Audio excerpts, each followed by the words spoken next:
राधे कृष्ण मेरे प्रियजनों। मैं प्रियंका तिवारी भारतीय ग्रंथ सार में आप सबका स्वागत करती हूँ। दोस्तों, आज मैं आपको केदारनाथ की रहस्यमय यात्रा पर लेकर जाऊंगी। दोस्तों, स्वर्ग कहो या केदारनाथ, बात तो एक ही है। प्राकृतिक सौंदर्य और भक्ति का एक ऐसा बेजोड़ उदाहरण कहीं और देखने को नहीं मिल सकता, जैसा केदारनाथ की उस घाटी में देखने को मिलता है। शाम की वह आरती जिसमें रंग बिरंगी छटा से चमकता केदारनाथ मंदिर, उसके पीछे बर्फ से ढके पर्वत, हाथ में आरती की थाली लिए मंदिर के दरवाजे से निकलते महंत और साथ ही मंदिर में घंटी बजाते पुजारीगण। थोड़ी देर पहले यहाँ बहुत ठंड थी, पर शिव भक्ति का ऐसा भाव दिखा कि सब उन्मुक्त भाव से महादेव की आरती गा रहे हैं। सब लोग तालियां बजा रहे हैं।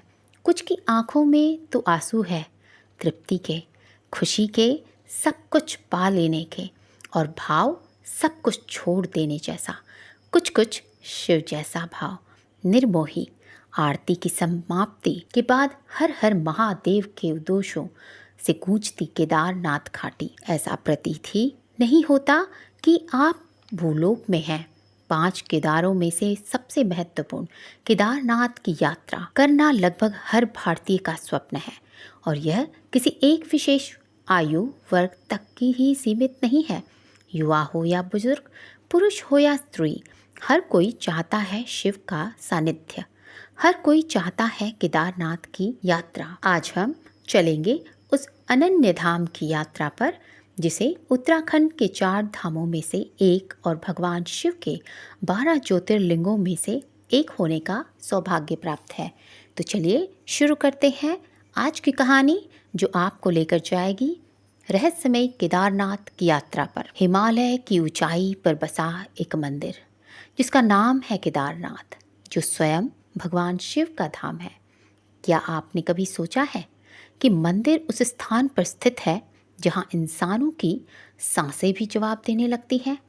वहां हजारों साल पहले बिना मशीन, बिना इंजीनियर, बिना कोई भी आधुनिक टेक्नोलॉजी के ऐसा भव्य मंदिर बनाया गया, जो 400 वर्षों तक बर्फ के नीचे दबा रहा, बिना किसी खरोंच के। क्या यह केवल वास्तु का चमत्कार था, या फिर किसी दिव्य शक्ति की उपस्थिति? कैसे कोई उस समय में बिना किसी इंटरलॉकिंग टेक्नोलॉजी या नक्शे के ऐसा मंदिर बना सकता है? यह एक मंदिर नहीं है, एक दिव्य रहस्य है, जहां विज्ञान, धर्म और ब्रह्मांडीय ऊर्जा का मिलन महसूस किया जा सकता है। 16 जून 2013 की रात केदारनाथ में भीषण बाढ़ आई। आसमान से कहर बरसा, बादल फटे और कई घर जल के भीतर समा गए। हजारों जिंदगियां उस बाढ़ में बह गई। ठीक उसी समय 20 फीट का पत्थर, जिसका करीबन 30 टन वजन होगा, वो मंदिर के पीछे आकर रुक गया और केदारनाथ को डूबने से बचा लिया। उससे बाण का रुख मुड़ा, मंदिर की रक्षा की और खुद को बना लिया भीमशिला। यह शिला आज भी वहीं स्थित है, मानो कह रही हो यहाँ स्वयं शिव की शक्ति है। लेकिन सवाल अभी भी खत्म नहीं हुआ। केदारनाथ का कपाट साल में 6 महीनों के लिए बंद रहता है, और चौंका देने वाली बात तो ये है कि उस समय पर न ही कोई मंदिर के भीतर रहता है और ना ही उसके आसपास। फिर भी गर्भगृह में रखा दीपक लगातार जलता रहता है। वो लौ बूझती नहीं। ये कैसे संभव है? और यहीं पर सवाल आता है शिवलिंग के आकार का, जो कि त्रिकोणीय आकार जैसा है। क्यों ये इतना अलग है? क्या यह संकेत है किसी रहस्य का? आज हम इस वीडियो के माध्यम से मैं आपको ले जाऊंगी केदारनाथ के उन रहस्यों की परतों में, जहां हर पत्थर एक कहानी कहता है, हर दीवार में कोई चमत्कार छिपा है, और हर मोड़ पर विज्ञान को झुकना पड़ता है श्रद्धा के आगे। तो बने रहिए हमारे साथ, क्योंकि ये सिर्फ एक कहानी नहीं, बल्कि आपके विश्वास की परिभाषा बदल देगी। पर अगर आप इस चैनल पर नए हैं तो चैनल भारतीय ग्रंथ सार को सब्सक्राइब ज़रूर कर दें और कमेंट में हर हर महादेव लिखना न भूलें। केदारनाथ मंदिर हिमालय की गोद में बसा है, जिसे स्वयं भगवान शिव जी का धाम माना जाता है। ये समुद्र तल से 3583 मीटर ऊंचा है। इस मंदिर को देखकर ये सवाल उठता है कि इतना भव्य मंदिर आखिर किसने बनाया? क्या किसी देवता ने या किसी पुराने भारत के इंजीनियर ने? केदारनाथ मंदिर की रचना अपने आप में ही भव्य है। यह खास तरह के पत्थरों से बना है जो भूरे रंग के हैं, और इस प्रकार के पत्थर उस स्थान पर नहीं मिलते। जो ज़रा गौर कीजिए, जब यह मंदिर बनाया जा रहा होगा तब 6 से 8 टन के भारी पत्थरों को 20 से 30 किलोमीटर दूर से लाया गया होगा और 12,000 फीट की ऊंचाई पर चढ़ाया गया होगा। ये कैसे संभव है? आज की एडवांस टेक्नोलॉजी भी ये काम करने में असमर्थ है। चौंकाने वाली बात तो यह है कि इन पत्थरों को जोड़ने वाली सीमेंट का इस्तेमाल नहीं किया गया है। खास इंटरलॉकिंग जैसी एडवांस तकनीक का इस्तेमाल किया गया है, जिसमें पत्थरों को इस तरह तराशा और फिट किया जाता है कि वे बिना किसी बाहरी सहायता के आपस में जुड़े रहें। यह तकनीक इतनी कठोर है कि 2013 की भयानक बाढ़ को केदारनाथ में आई थी, जिससे कई घर, सड़कें, पेड़ पौधे सभी जल प्रवाह में डूब गए। लेकिन केदारनाथ मंदिर अडिग रहा। इसका एक कारण टेक्नोलॉजी या इंटरलॉकिंग तकनीकी को भी माना जाता है। ये इतना मजबूत है कि भारी बारिश, बर्फ, भूकंप को भी सहन कर सकता है। केदारनाथ मंदिर के उम्र की बात अगर करें तो भारतीय पुरातत्व ने पर्यवेक्षण ASI के अनुसार कार्बन डेटिंग जैसी तकनीक से पता चला है कि ये मंदिर 1200 से 1500 साल पुराना है। लेकिन हिंदू मान्यताओं के अनुसार इस मंदिर की उम्र 5000 साल से भी पुरानी है। कहा जाता है कि ये मंदिर पांडवों ने बनाया था। कैसे? आपको थोड़ी देर में पता चल जाएगा। महाभारत खत्म हो चुका था और पांडवों ने अपने भ्राताओं और गुरु की हत्या की थी, तो इस पाप से मुक्ति पाने के लिए वे भगवान शिव की शरण में गए। लेकिन शिव जी उनसे नाराज, तो वे उन्हें दर्शन नहीं दे रहे थे। तभी पांडव केदार क्षेत्र पहुंचे और शिव जी ने एक भैंस का रूप ले लिया और बाकी भैंसों के साथ वहां से जाने लगे। लेकिन पांडवों की भक्ति शिव जी के लिए बहुत ज्यादा। भीम ने सभी भैंसों के लिए एक द्वार बनाया और सभी भैंसों को वहां से जाने के लिए कहा। तभी युधिष्ठिर की नजर एक ऐसे भैंसे पर पड़ी जो वहां से नहीं जा रहा था। वे देखते ही समझ गए कि वो और कोई नहीं बल्कि स्वयं शिव भगवान है। भीम ने उस भैंसे को पकड़ने की कोशिश की, लेकिन वह धरती में समाने लगा। भीम ने उसका कुबड़ पकड़ लिया जो बाहर निकल रहा। यही कुबड़ आज केदारनाथ के शिवलिंग के रूप में पूजा जाता है और यही कारण है कि केदारनाथ 4 धामों में से एक धाम माना जाता है। शिव के अन्य अंग भुजाएं दुंगनाथ में, मुख रुद्रनाथ में, नाभि महाबलेश्वर में और जटा कल्पेश्वर में प्रकट हुए। इन 5 स्थानों को आज पंच केदार के नाम से जाना जाता है। इसके पश्चात शिव जी ने पांडवों को दर्शन दिए और उनको उनके पापों से मुक्ति दी, और यहीं पर पांडवों ने भगवान शिव का यह भव्य मंदिर केदारनाथ बनवाया। लेकिन यह कहानी अभी समाप्त नहीं हुई। 8वीं शताब्दी में शंकराचार्य ने पूरे देश का एक चक्कर लगाया और केदारनाथ मंदिर को पुनर्निर्मित कराया और 3 अलग अलग मंदिरों की भी स्थापना की, जिन्हें आज हम 4 धाम के नाम से जानते हैं। ये सब उन्होंने केवल 32 की उम्र में ही कर दिखाया। उन्होंने यह सुनिश्चित किया कि पूजा करने की एक विधि होनी चाहिए, और केदारनाथ और बद्रीनाथ जैसे मंदिरों में आज भी उनके द्वारा बनाए गए विधियों से पूजा पाठ होता है। कहा जाता है कि उन्होंने अपने अंतिम क्षण केदारनाथ में बिताए और उनकी समाधि आज भी मौजूद है, जिसे एक पवित्रता की नज़र से देखा जाता है। केदारनाथ मंदिर तक पहुंचने का मार्ग बहुत कठिन है। केदारनाथ की यात्रा केवल एक तीर्थ यात्रा नहीं बल्कि आस्था, साहस और प्रकृति के साथ एक गहरा जुड़ाव है। केदारनाथ से सबसे पास का स्टेशन ऋषिकेश है, जो मंदिर से 200 किलोमीटर दूर पर है। यहाँ से श्रद्धालु सड़क मार्ग से सोनप्रयाग तक जाते हैं, जो करीब 10 घंटे की सफ़र है।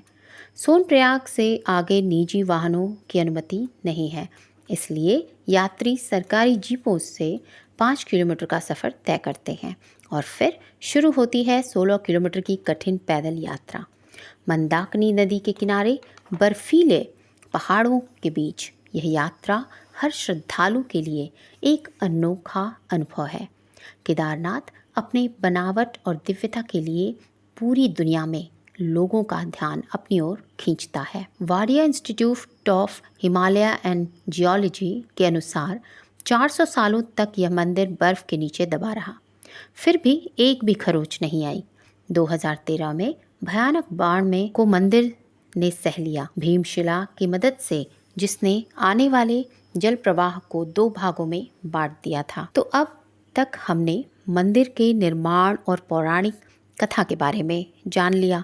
अब मैं आपको ले चलती हूँ इस यात्रा के उस हिस्से पर जहाँ हर कदम में साहस की परीक्षा होती है। क्योंकि यहाँ से ये वीडियो और रोमांचक होने वाली है, तो इसे लाइक ज़रूर करें। गौरी कुंड एक ऐसा स्थान जहाँ माता पार्वती ने भगवान शिव को पति के रूप में पाने के लिए साधना की थी।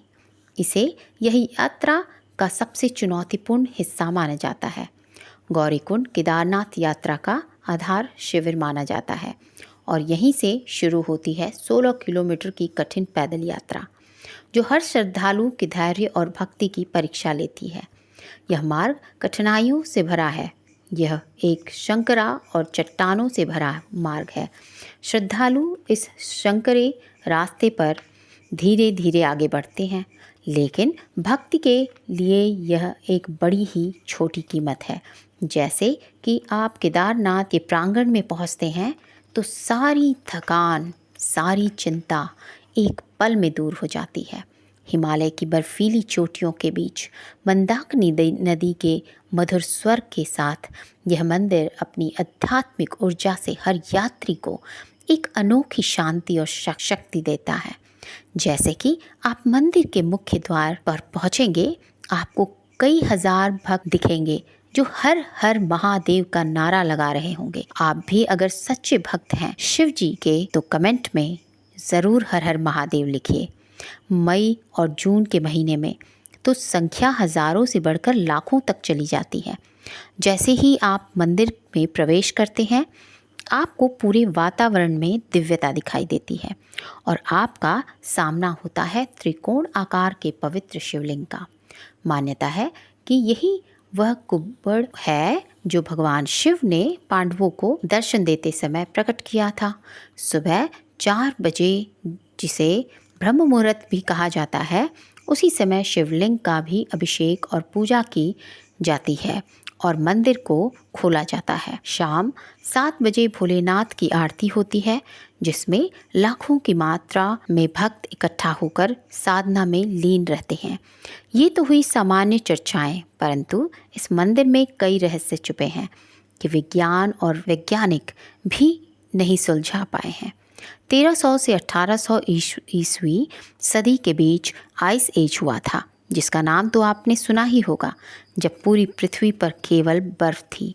ग्लेशियर में केवल बर्फ ही बर्फ रहती, बल्कि कठोर मिट्टी, पत्थर और चट्टानों में भी रहती है, जो किसी भी आम इमारत को चूर चूर कर सकती है।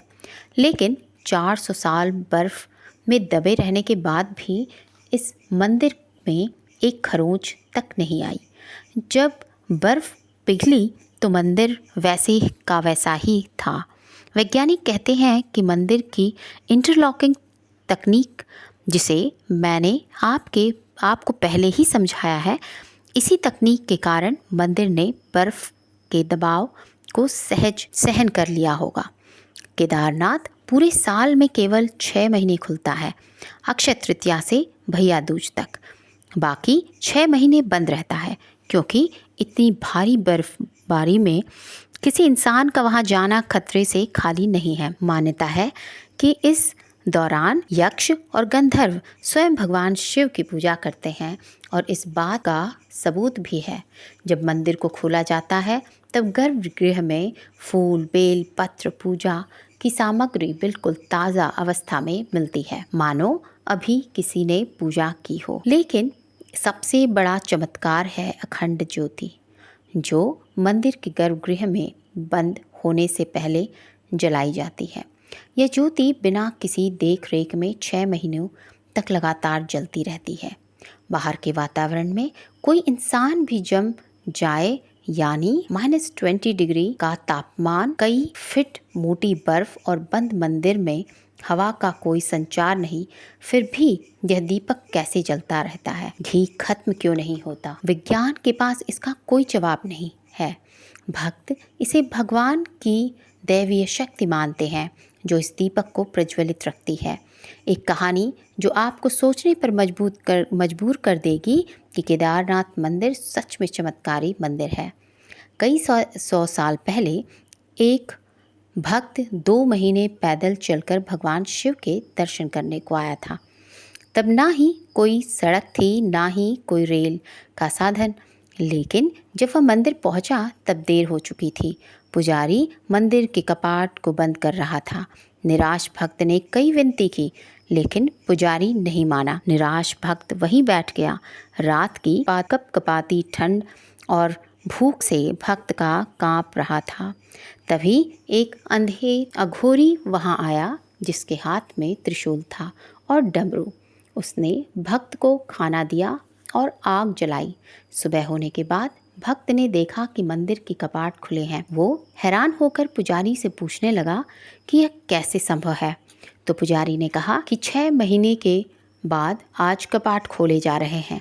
भक्त स्तब्ध था। भक्त ने पुजारी को सारी घटना बताई जो उसके साथ रात को हुई थी, कि कैसे एक अघोरी ने उसकी सहायता की। पुजारी समझ गया कि यह महादेव थे जिन्होंने अपने भक्त की सहायता की।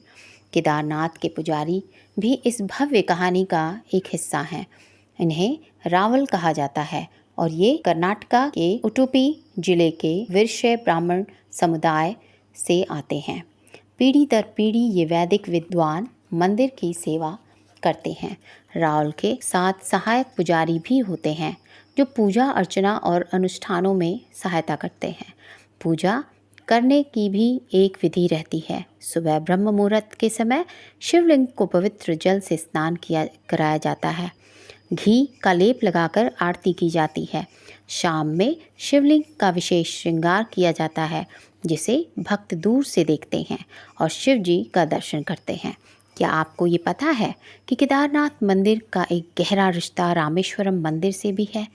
ये दोनों धाम जो 2800 किलोमीटर दूर है, लगभग 79 डिग्री देशांतर रेखा पर एक सिद्ध में स्थित है। केदारनाथ से शुरू होकर ओमकालेश्वर, महाकालेश्वर और रामेश्वरम तक ये शिव मंदिर एक एक अद्भुत ऊर्जा रेखा बनाते हैं। प्राचीन राशियों में इन मंदिरों को ज्योतिषीय और वास्तुशास्त्र की गणना के आधार पर स्थापित किया गया है। ये जो एक दिव्य रेखा बनती है, इन मंदिरों के निर्माण से उन्हें विदेश के कई रिसर्चर्स और वैज्ञानिक भी ली लाइन कहते हैं। इन पवित्र स्थानों को आपस में जोड़ती है। भारतीय शास्त्रों में इन्हें वेदा मंडल का नाम दिया गया है, जहाँ साधना और ध्यान का एक दिव्य आभास होता है, और यही कारण है इन सभी मंदिरों को इतना शक्तिशाली बनाता है। अब आप वीडियो के अंतिम भाग में पहुँच चुके हैं और मैं आपको एक कथा सुनाने जा रही हूँ। ये एक रहस्यमयी कथा है जिसे आपने कहीं नहीं सुना होगा, और कहा जाता है कि यह कथा सुनने से शिव जी का आशीर्वाद सदा बना रहता है। तो इस कथा को पूरा ज़रूर सुने, क्योंकि यह आपकी ज़िंदगी बदल सकती है। कई साल पहले केदारनाथ अपने पूरे वैभव में था और आसपास के पहाड़ों में कई साधु और ऋषि मुनि अपनी साधना में लीन रहा करते थे। में से एक थे स्वामी अनंतानंद, एक महान संत जिन्होंने हिमालय की कंदराओं में वर्षों तक कठोर तपस्या की थी। एक दिन ध्यान में लीन अंतरानंद को दिव्य दृष्टि प्राप्त हुई। इस दिव्य दृष्टि से उन्हें एक गुप्त गुफा का पता चला जो केदारनाथ से कुछ ही दूरी पर है। लेकिन इस गुफा का प्रवेश द्वार इतना रहस्यमय था कि वो किसी आम इंसान के बस में नहीं था। इस गुफा के अंदर प्राचीन और भव्य शिवलिंग था, जिसे कहा जाता है कि स्वयं भगवान शिव ने स्थापित किया था। ये कोई साधारण शिवलिंग नहीं था, इसमें दिव्य शक्ति थी, ऐसी शक्ति जो किसी भी भव्य भक्त की मनोकामना पूरी कर सकती थी। लेकिन इस गुफा में प्रवेश करने की एक शर्त थी। केवल वही भक्त यहाँ आ सकता है जिसका हृदय पूरी तरह शुद्ध हो और जो भगवान शिव के प्रति अटूट भक्ति रखता हो।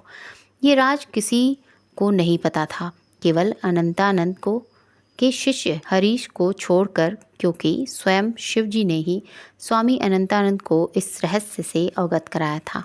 हरीश एक युवा साधक था जो अपने गुरु को भगवान समान मानता था और उनकी हर बात को गंभीरता से लेता था। जब स्वामी अनंतानंद ने उसे ये बताया कि हरीश के मन में एक इच्छा जाग उठी है कि अब उसे ये गुफा देखनी है, गुरु ने उसे चेतावनी दी कि हरीश, यह यात्रा आसान नहीं होगी। इस गुफा में कई खतरनाक पहेलियां और परीक्षाएं हैं। केवल बुद्धिमान और शिव का सच्चा भक्त ही इन परीक्षाओं में को पार कर सकता है। हरीश ने अपने गुरु की बात को दिल से लगाया और केदारनाथ की ओर प्रस्थान कर दिया। यात्रा जैसे जैसे आगे बढ़ रही थी, कठिनाइयां बढ़ती जा रही थी।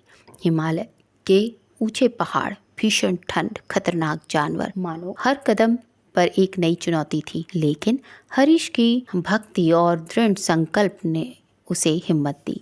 कई दिनों की यात्रा के बाद वह आखिरकार केदारनाथ पहुंचा और केदारनाथ पहुंचने के बाद हरीश ने अपने गुरु की बातों को स्मरण किया और गुफा को ढूंढने में लगा रहा। उसने देखा कि मंदिर के पीछे एक बड़ा सा पत्थर था जो बाकी पत्थरों से अलग था। स्वामी अनंतानंद ने हरीश को एक खास मंत्र दिया था। उस पत्थर को हटाने के लिए हरीश ने गहरी सांस ली और उस मंत्र का उच्चारण किया, ओम नमः शिवाय, त्र्यंबकम यजामहे। जैसे ही उसने इस मंत्र का उच्चारण किया, वह पत्थर हट गया और एक संकरा रास्ता दिखने लगा जो गुफा का प्रवेश द्वार था। हरीश गुफा में प्रवेश किया। उसे टिमटिमाती हुई एक रोशनी दिख रही थी। वह उसी के पीछे जा रहा था। ठंडी हवा और रहस्यमय सन्नाटे के कारण उसे डर लगने लगा, पर वह रुका नहीं, आगे बढ़ता गया। जैसे ही संकरा रास्ता खत्म हुआ, वह एक विशाल कमरे में पहुंचा जिसमें 3 कमरे थे। हर द्वार में एक पहेली लिखी हुई थी कि उसको सुलझा कर ही आगे बढ़ना था। अगर जवाब न दे पाए तो पूरे जीवन काल के लिए इस गुफा में बंद होना पड़ेगा और अपना जीवन त्यागना पड़ सकता है। तथा पहेलियां कुछ इस प्रकार, मैं वह हूँ जो कभी नहीं सोता, लेकिन मैं हमेशा सपने में सपने देखता हूँ। मैं वह हूँ जो हर जगह है लेकिन कहीं नहीं मिलता। मैं वह हूँ जो सबको छूता हूँ लेकिन कोई मुझे नहीं छू सकता। हरीश ध्यान से सोचने लग गया। बहुत सोचने के बाद उसने एक गहरी सांस ली और अपने गुरु की शिक्षाओं को याद किया। उसे एहसास हुआ कि ये पहेलियाँ भगवान शिव के पंचभूतों पृथ्वी, जल, अग्नि, वायु और आकाश से जुड़ी हैं। उसने तीसरे द्वार को चुना क्योंकि यह वायु का प्रतीक था जो सबको छूती है लेकिन जिसे कोई पकड़ नहीं सकता। उसने तीसरे द्वार की ओर कदम बढ़ाया और जैसे ही वह अंदर गया, वहाँ द्वार बंद हो गया। वह सही था। हरीश अब अगले कमरे में पहुँच चुका था। उसे एक विशाल दर्पण दिखा जो सामान्य दर्पण नहीं था। उस दर्पण में जो भी अपनी छवि देखता तो उसमें उसे अपना डर, संदेह और कमज़ोरी दिखाई देती थी। हरीश का सबसे बड़ा डर था अकेलापन और इसी का फ़ायदा उठाते हुए उस दर्पण ने उसकी भयानक छवि बनाई जो अकेलेपन में से दुखी थी। हरीश घबरा गया, लेकिन उसने हार नहीं मानी। उसने आंखें बंद की, भगवान शिव का ध्यान लगाया और ओम नमः शिवाय का जाप शुरू कर दिया। धीरे धीरे उसका मन शांत होने लगा और उसने कहा, मैं डर से बड़ा हूँ क्योंकि मेरे साथ भगवान शिव हैं। जैसे ही उसने यह कहा, उसने अपने डर को हरा दिया और दर्पण में उसकी भयानक छवि गायब हो गई। अब दर्पण ने उसकी छवि एक आत्मनिर्भर शक्तिशाली योद्धा के रूप में बनाई और वह दर्पण स्वयं गायब हो गया। तभी एक नया रास्ता खुला जो गुफा के आगे जा रहा था। हरीश अब आखिरी कमरे में पहुंच गया था। उसने देखा कि एक दिव्य शिवलिंग जो काले पत्थरों से बना है और उसके चारों तरफ एक दिव्य रोशनी फैली हुई है। हरीश ने जैसे ही उस शिवलिंग को देखा, वह कांपने लगा। वहाँ की ऊर्जा इतनी शक्तिशाली थी कि वह अपने आप शिवलिंग के सामने झुक गया। उसने अपने हाथ जोड़े और अपनी इच्छा प्रकट की। उसने मांगा, मुझे वह शक्ति दें जिससे मैं अपने गुरु के सपनों को पूरा कर सकूं। तभी एक आकाशवाणी हुई, हे भक्त, तुमने अपनी भक्ति और साहस से इस गुफा का रहस्य खोज निकाला है। यह शिवलिंग तुम्हें वह शक्ति देगा जो तुम्हारे हृदय में छिपी है, लेकिन यह याद रखो, इस शक्ति का प्रयोग केवल दूसरों की भलाई के लिए ही करना। हरीश ने सिर झुकाया और आभार व्यक्त किया। अब हरीश सोच रहा था कि क्या वह अब सुरक्षित अपने गुरु के पास पहुंच सकता है। लेकिन जैसे ही वह गुफा के से बाहर निकलने की कोशिश कर रहा था, उसने देखा कि मुख्य द्वार बंद हो चुका है और मंत्र उच्चारण के बाद भी वह द्वार नहीं खुल रहा था। तभी उसे अपने गुरु की बात याद आई। उन्होंने कहा था कि जो भी इस गुप्त गुफा में प्रवेश करता है, उसे बाहर जाने के लिए बलिदान देना होता है, और वह भी उस चीज़ का बलिदान जो सबसे प्रिय हो। हरीश सोच में डूब गया। उसके पास देने के लिए कुछ खास नहीं था, सिवाय एक रुद्राक्ष के जो उसके गुरु ने उसको दिया था, जो उसे बेहद प्रिय था। हरीश ने वह माला शिवलिंग पर चढ़ाई और कहा, हे भगवान, यह मेरा बलिदान है, मुझे मुक्ति दें। जैसे ही उसने यह किया, मुख्य द्वार खुल गया। वह सुरक्षित बाहर निकल आया, लेकिन उसका मन उदास था। फिर भी उसे यह एहसास था कि उसने जो खोया वह भगवान की भक्ति में समर्पित किया। जब हरीश गांव पहुंचा तो उसने देखा कि पूरे गांव में महामारी फैल चुकी थी। चारों तरफ लोग पीड़ित थे, मर रहे थे, सहायता मांग रहे थे। यह देखकर हरीश ने ठान लिया कि वह उस दिव्य शक्ति का प्रयोग करेगा जो उसने अपने गुरु की इच्छा को पूरा करने के लिए प्राप्त किया था। उसने अपनी नई शक्ति का प्रयोग किया और गांव के लोगों को ठीक किया। उसकी भक्ति और बलिदान ने पूरे गांव को बचा लिया। लेकिन इस कहानी का सबसे बड़ा रहस्य अभी भी बाकी है। कहा जाता है कि वह गुफा आज भी केदारनाथ के आसपास छिपी हुई है। कुछ लोग मानते हैं कि वह प्राचीन शिवलिंग आज भी वहाँ मौजूद है, लेकिन कोई उसे ढूंढ नहीं पाया। यह आज भी एक रहस्य है। तो यह थी कथा। अगर आपको यह वीडियो पसंद आई हो तो चैनल भारती ग्रंथसार को सब्सक्राइब ज़रूर करिए और वीडियो को लाइक करें, कमेंट करें और शेयर करें, ताकि हम आपको ऐसी ही दिव्य तथा भव्य यात्राओं में ले जाते रहें। धन्यवाद। ओम नमः शिवाय। जय श्री राधे कृष्ण।